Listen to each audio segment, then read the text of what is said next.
एक बहुत ही बड़ा बिजनेसमैन होता है और अर्जुन और मालविका को कॉलेज से ही एक दूसरे से प्रेम होता है।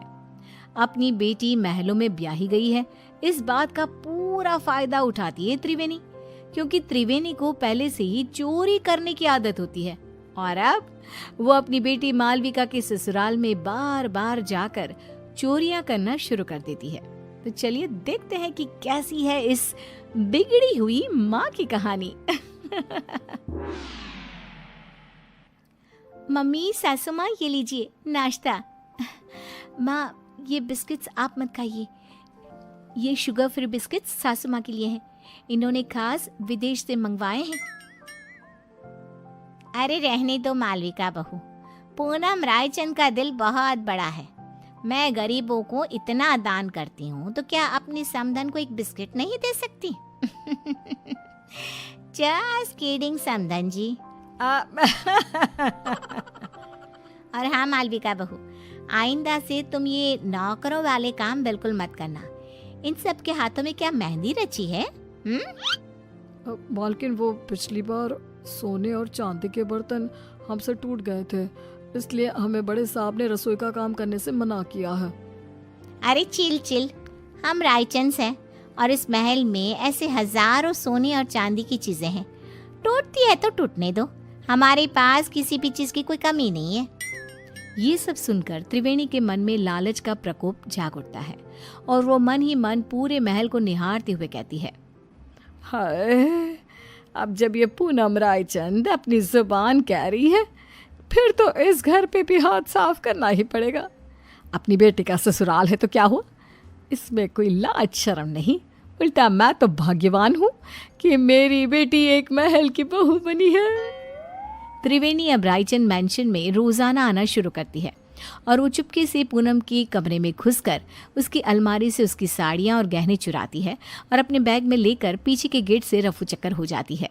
पूनम जब हॉल में आती है तभी, अरे मालविका बहू, समधन जी कहाँ चली गई? अभी तो यहीं थी। सासू माँ, वो मम्मी को ना आज मंदिर जाना था, आज कोई बड़ी पूजा है वहाँ, इसलिए वो चली गई।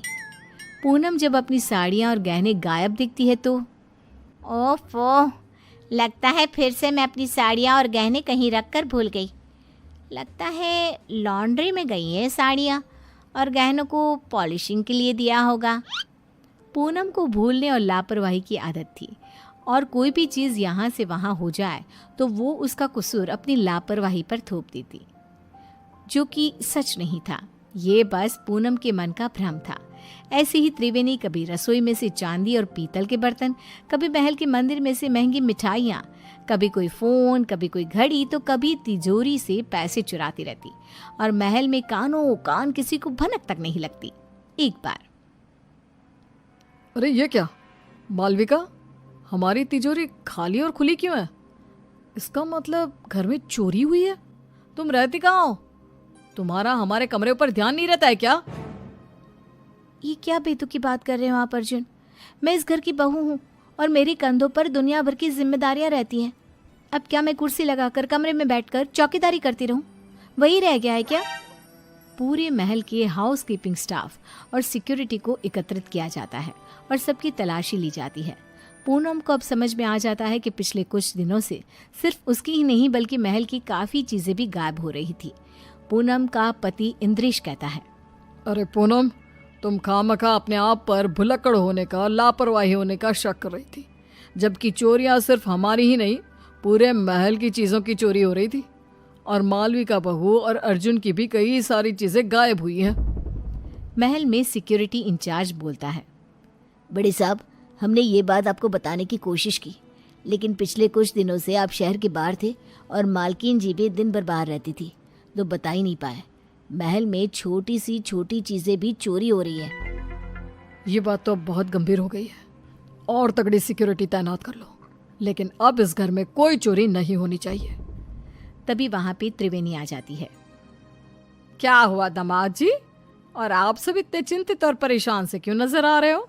कोई समस्या आन पड़ी है क्या? हाय हाय। अर्जुन त्रिवेणी को आए दिन होने वाली चोरियों के बारे में बताता है और त्रिवेणी थोड़ी सी घबरा भी जाती है। अरे बाप रे बाप, इतनी बड़ी बात। आम सी बात है, हमारे गली मोहल्लों में ना इतनी सारी चोरियां होती है, तो फिर ये तो एक राजमहल ठहरा। चिंता मत कीजिए आप सब, कड़ी सिक्योरिटी कर दीजिए। मतलब क्या, चोर और चौकन्ना हो जाएगा और कम चोरी करेगा। क्या मतलब है आपका समधन जी? हाय हाय, अरे गधेड़ी बेवकूफ त्रिवेणी, ये क्या बोल रही हो?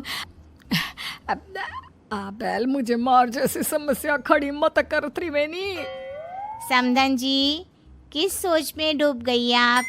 अब कुछ भी तो नहीं समधन जी, समधी जी, मैं तो बस ये कह रही हूँ कि आप अपना सारा सामान सहेज के छुपा के रखिए, इसमें भलाई होगी आपकी। पूनम को त्रिवेणी के इस व्यवहार पर थोड़ा सा शक आ जाता है। त्रिवेणी अब से रायचंद मैंशन में आना जाना कम कर देती है अपने घर में। बस अब अपना अगले कुछ दिनों तक का स्टॉक तो मैं भर लाई हूँ। अब वहाँ रायचंद मैंशन में मामला काफ़ी गर्म है। जब तक वो ठंडा नहीं हो जाता, मैं वहाँ तीज त्योहारों में ही आया जाया करूँगी, क्योंकि अगर मैं वहाँ गई तो चाहे मैं एक चम्मच ही क्यों ना लूँ, उसे भी चोरी करने से अपने आप को रोक नहीं पाऊंगी। क्या करूँ, आदत से मजबूर जो हूँ। और बेवकूफ रायचंद, उन्हें तो पता भी नहीं कि आस्तीन का सांप रोज उनके घर में आकर चोरी करके जाता है। बेचारे जितने माला माल हुए उतने ही कंगाल भी हो गए। महल में एक नौकर पूनम के पास जाकर उससे कहता है, मालकिन, मुझे ना आपको एक बात बतानी है। वो दरअसल छोटी मालकिन की मम्मी यानी कि त्रिवेणी जी को मैंने अपनी आंखों से चोरी करते हुए देखा था। क्या तुम घन चक्कर हो क्या? तुम्हें ये बात मुझे पहले बतानी चाहिए थी ना।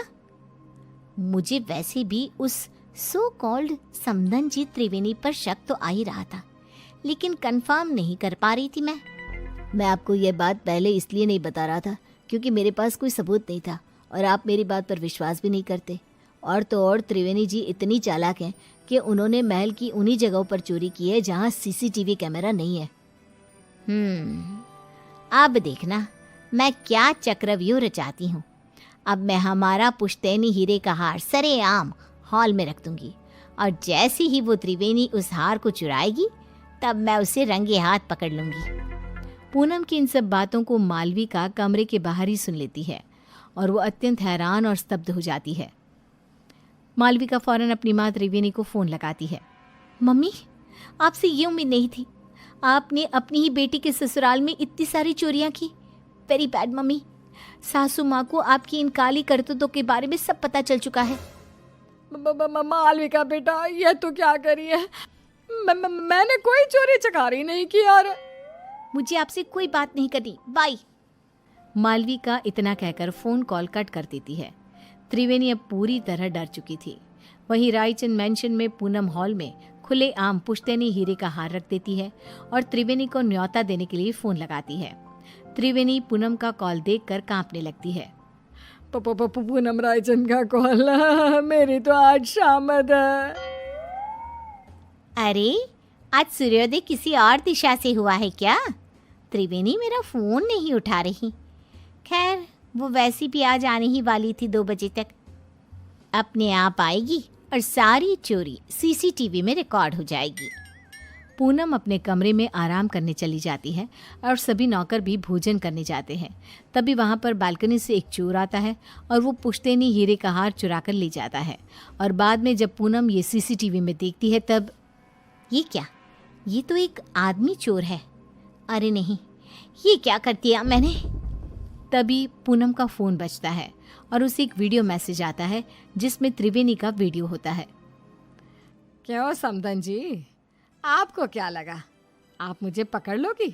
लेकिन मैं तो चली 7 समंदर पार। अब आप मुझे कभी पकड़ नहीं पाओगी। मेरी मालविका का ख्याल रखना और अपने सामान का भी।